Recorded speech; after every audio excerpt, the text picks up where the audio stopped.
Hello जय हिंद। देखिए friends, इस वीडियो में हम आरटी एक्ट 2009 राजस्थान के संदर्भ में, जिसका नाम है राजस्थान निःशुल्क और अनिवार्य बाल शिक्षा का अधिकार नियमावली 2011, तो इससे संबंधित ऑल फैक्ट देखने वाले हैं।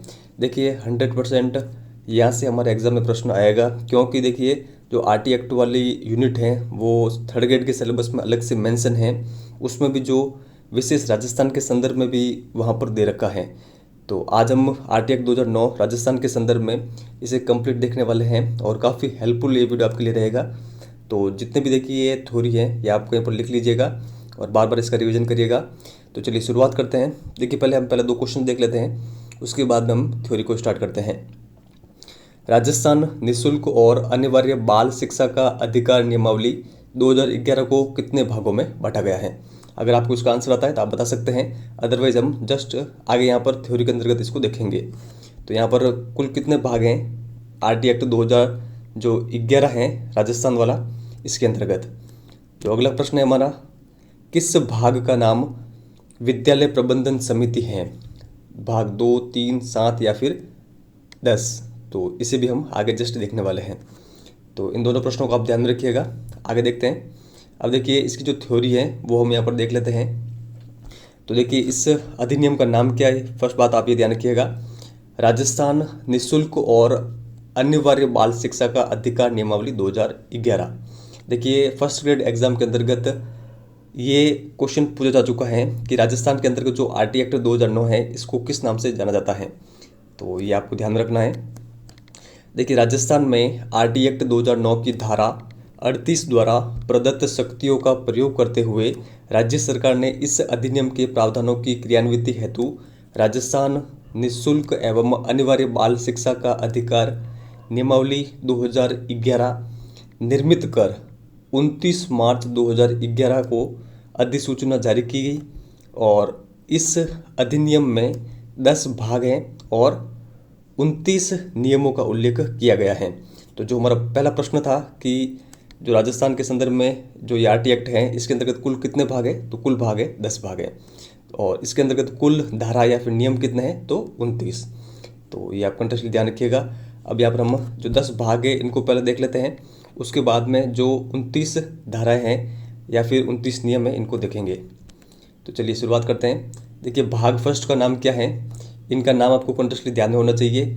आपको मिलान से संबंधित क्वेश्चन पूछ सकते हैं या फिर निम्न में से कौन सा सही नहीं है, इस प्रकार का प्रश्न आ सकता है, या फिर डायरेक्टली प्रश्न आ सकता है कि भाग 5 के अंतर्गत किसका उल्लेख है, भाग 2 के अंतर्गत किसका उल्लेख है, तो इससे संबंधित है।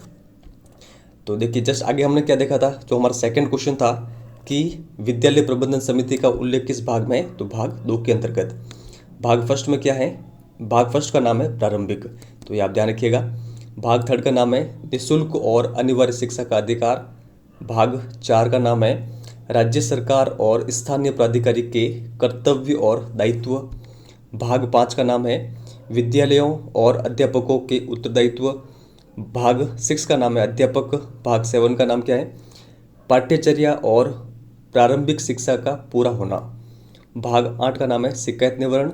भाग 9 का नाम है बाल अधिकारों का संरक्षण और भाग 10 जो कि अंतिम भाग है इसका नाम है प्रकीर्ण। तो 10 भाग हैं, इन सभी का नाम आपको कंटेक्स्ट ध्यान में रखना है, यहाँ से आपके एग्जाम में प्रश्न बन सकते हैं।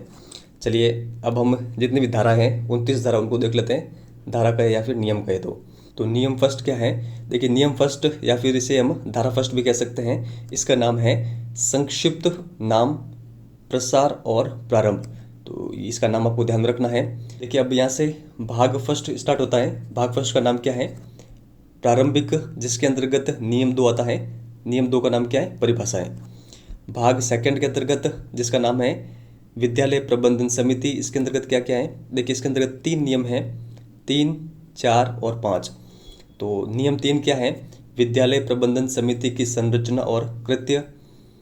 4th क्या है, विद्यालय प्रबंधन समिति की कार्यकारी समिति। 5th में है विद्यालय विकास योजना तैयार करना। तो ये आप कंटेक्स्ट ध्यान रखिएगा इन 3 नियमों के बारे में। अब आगे देखते हैं। भाग 3 के अंतर्गत केवल एक नियम है। पहले भाग 3 का नाम क्या है, निःशुल्क और अनिवार्य शिक्षा का अधिकार, और नियम 6 है इसके अंतर्गत जिसका नाम है विशेष प्रशिक्षण। फिर आगे हैं भाग 4 जिसका नाम है राज्य सरकार और स्थानीय प्राधिकारी के कर्तव्य। तो इसके अंतर्गत देखिए 3 नियम हैं, 7, 8 और 9। तो 7 के अंतर्गत है आसपास का जो क्षेत्र है और सीमाएं, राज्य सरकार और स्थानीय प्राधिकारी का उत्तरदायित्व, और 9 के अंतर्गत है स्थानीय प्राधिकारी द्वारा बालकों के अभिलेखों को रखा जाना। तो ये आप कंटेक्स्ट ध्यान रखिएगा। आगे यहाँ पर जो भाग 5 है, भाग 5 का नाम क्या है, विद्यालय और अध्यापकों के उत्तरदायित्व। तो इसके अंतर्गत काफ़ी सारे नियम हैं, नियम 10 से लगाकर नियम 15 तक। तो नियम 10 में क्या है, कमजोर वर्ग और अलाभप्रद जो समूह हैं उनके बालकों का प्रवेश। देखिए मोस्ट इम्पोर्टेंट नियम है, तो आप ध्यान रखिएगा। आपसे एग्जाम में डायरेक्टली पूछ सकते हैं कि किस धारा या फिर नियम के अंतर्गत कमजोर वर्ग और अलाभप्रद जो समूह के बालक हैं उनका प्रवेश है। फिर आगे नियम 11 में क्या है, राज्य सरकार द्वारा प्रति बालक व्यय की प्रतिपूर्ति। 12 के अंतर्गत है आयु के सबूत के लिए दस्तावेज। 13 के अंतर्गत है प्रवेश के लिए विस्तारित कालावधि। 14 के अंतर्गत है विद्यालयों को मान्यता, और 15 के अंतर्गत है विद्यालय की मान्यता वापस लेना। तो इन सभी के बारे में आप ध्यान रखिएगा। आगे देखते हैं। आगे देखिए भाग 6 का नाम है अध्यापक। इसके अंतर्गत नियम 16 से लगाकर नियम 21 तक जो भी ये धाराएं नियम है इनका उल्लेख है भाग 6 में। तो देखते हैं इन सभी को। नियम 16 में क्या है, न्यूनतम अर्हता या फिर योग्यता। 17 में है न्यूनतम अर्हता योग्यता का शिथिलीकरण। 18 में है न्यूनतम अर्हता का अर्जित किया जाना। 19 के अंतर्गत हैं अध्यापकों के वेतन, भत्ते, सेवा के निबंधन और शर्तें। 20 के अंतर्गत है अध्यापकों द्वारा अनुपालन किए जाने वाले कर्तव्य, और 21 के अंतर्गत हैं प्रत्येक विद्यालय में छात्र अध्यापक अनुपात बनाए रखना। तो देखिए भाग 6 जिसका नाम है अध्यापक, इसके अंतर्गत अध्यापक से संबंधित सारी बातें यहाँ पर दे रखी हैं। तो आप कंटेक्स्टली ध्यान रखिएगा, यहाँ से भी देखिए एग्जाम में प्रश्न बन सकते हैं। आगे देखते हैं भाग 7 के अंतर्गत क्या है। तो देखिए इसके अंतर्गत आगे हम देखते हैं, पहले इसका नाम क्या है वो देख लेते हैं, पाठ्यचर्या और प्रारंभिक शिक्षा का पूरा होना।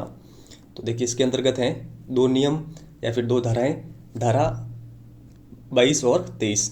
इनका नाम क्या है, तो जो नियम 22 है इसका नाम है शैक्षणिक प्राधिकारी, और 23 का नाम है प्रमाण पत्र प्रदान करना।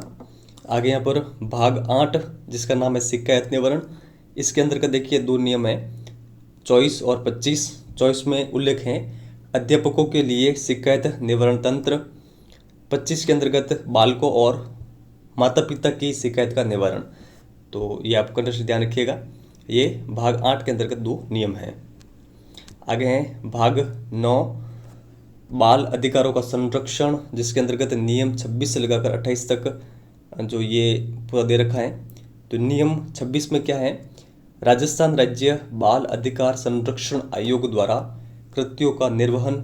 27 में क्या है, राजस्थान राज्य बाल अधिकार संरक्षण आयोग के समक्ष परिवादों को प्रस्तुत करने की रीति। और जो धारा 28 है इसमें राज्य सलाहकार परिषद का गठन और उसके कृत्य। तो ये भी देखिए मोस्ट इम्पोर्टेंट है, तो इसके बारे में आप ध्यान रखिएगा। धारा 28 के बारे में राज्य सलाहकार परिषद का गठन किसके अंतर्गत रखा गया है, नियम 28 में। और ये हमारा अंतिम भाग है भाग 10 जिसका नाम है प्रकीर्णन, और ये हमारी अंतिम धारा शंकाओं का निवारण। तो इन सभी देखिए टोटल 10 भाग है, इनका नाम आपको ध्यान रखना है। टोटल जो ये 29 धाराएं हैं इनका नाम आपको ध्यान रखना है, यहाँ से आपके एग्जाम में डायरेक्टली प्रश्न बन सकते हैं। तो इनके बारे में आप ध्यान रखिएगा। और देखिए जो जितने भी ये नियम हैं, नियम के अंतर्गत 2-4 पॉइंट हमें देखने होंगे, क्योंकि वहाँ से भी एग्जाम में डिटेल में प्रश्न बन सकता है। और देखिए इस बार आपका एग्ज़ाम कौन लेगी, 3rd ग्रेड का RSSB। इसके देखिए क्वेश्चन कहाँ से ये पूछती हैं इसका किसी को पता नहीं है, ठीक है। आप केवल जो RBC और NCERT की बुक है उन पर भी इस बार निर्भर नहीं रह सकते हैं। तो देखिए RBC और NCERT की बुकों के अलावा भी आपको एक ऑथेंटिक गाइड पढ़नी ही होगी, क्योंकि देखिए मैंने ऑब्ज़र्व किया है कि ये जो अपने फैक्ट लेती हैं वो अधिकतर इसमें देखिए 50% तो RBC NCERT वाली बुक है, फिक्स हैं, लेकिन जो इसके अलावा जितना भी 50% का भाग है ये दूसरी पुस्तकों से इसके अंतर्गत लिया जाता है। तो थोड़ा सा आप ये ध्यान रखिएगा। और देखिए अधिकतर जो मैटर हैं तो आपके कवर हैं। देखिए 50% तो ये हो गया जो आपने पहले बुकें काफ़ी सारी पढ़ रखी है एनसीईआरटी और आरबीसी की, तो 50% तो मैटर आपके वहाँ से कवर हो गया है। आपने कहीं से कोचिंग की, आपके पास कौन से भी नोट्स हैं तो वहाँ से 20% आप मान सकते हैं। लगभग 70% तो आपके पास मैटर हैं, तो आपको चिंता करने की आवश्यकता नहीं है। लेकिन अगर आप एक ऑथेंटिक पुस्तक पढ़ेंगे तो उसके अंतर्गत जो ये 20-30% का जो मैटर है वो भी आपको मिल जाएगा। इसके अंतर्गत देखिए नाथ पब्लिकेशन की बुक्स हैं, इसके अलावा भी कोई ऑथेंटिक जो पुस्तकें हैं वो आप ले सकते हैं राजस्थान जीके के लिए। लेकिन मैं आपको यहाँ पर सजेस्ट करूँगा कि राजस्थान जीके तो आपको डिटेल में आपको पढ़ना ही होगा। आप पेपर उठा के देख लीजिएगा, चाहे पटवारी का हो, ग्राम सेवक का हो, उसके अंतर्गत किस प्रकार के प्रश्न आ रहे हैं उसी प्रकार से प्रश्न थर्ड ग्रेड भर्ती में बनेंगे। तो केवल आप जो आरबीएससी और एनसीईआरटी की बुक्स हैं इन पर निर्भर मत रहिएगा और इनको छोड़ना भी नहीं है, इस बात का आप जरूर ध्यान रखिएगा। तो अगर देखिए कमेंट सेक्शन में अधिक कमेंट मिलते हैं मुझे कि इन नियमों के बारे में, प्रत्येक जो ये 29 नियम है इसके अंतर्गत 2-3 पॉइंट उनसे संबंधित भी एक अलग वीडियो अगर आपको चाहिए, कमेंट सेक्शन में अधिक कमेंट आते हैं तो मैं कोशिश करूंगा कि वो पूरा मैटर कलेक्ट करके वो आपको प्रोवाइड करवाऊँ। तो कमेंट करना आपका काम है, उसके बाद में पूरा मैटर कलेक्ट करना वो मेरा काम है। तो अगर आपको वो चाहिए वीडियो तो आप कमेंट सेक्शन में कमेंट कर दीजिएगा। अब आपको देखिए कुछ प्रश्नों के आंसर देके जाना है। किस भाग का नाम बाल अधिकार का संरक्षण है? तो देखिए इस क्वेश्चन का आंसर आपको ही देना है, मैं नहीं दूंगा। जस्ट ऊपर हमने सब देख लिया है। अगर जिन स्टूडेंट ने भी अभी तक जितना भी ये मैटर है वो नहीं लिखा है तो वो आप एक बार जरूर लिखिएगा, क्योंकि यहाँ से आपके एग्जाम में 100% क्वेश्चन बनेगा। और एक प्रश्न और है, राजस्थान आरटी एक्ट 2011 के किस नियम या फिर धारा में कमजोर वर्ग और अलाभप्रद समूह के बालकों का प्रवेश का प्रावधान है?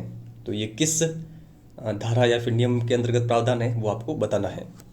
तो आई होप आपको ये वीडियो पसंद आया होगा। अगर पसंद आया है तो इसको लाइक करके शेयर जरूर करिएगा। और देखिए काफ़ी अच्छा मैटर है तो आपको एक बार ये लिखना ही होगा, और अगर आप इसको एक बार लिख लेंगे तो ये कंटेस्टली आपको ये पूरा याद हो जाएगा।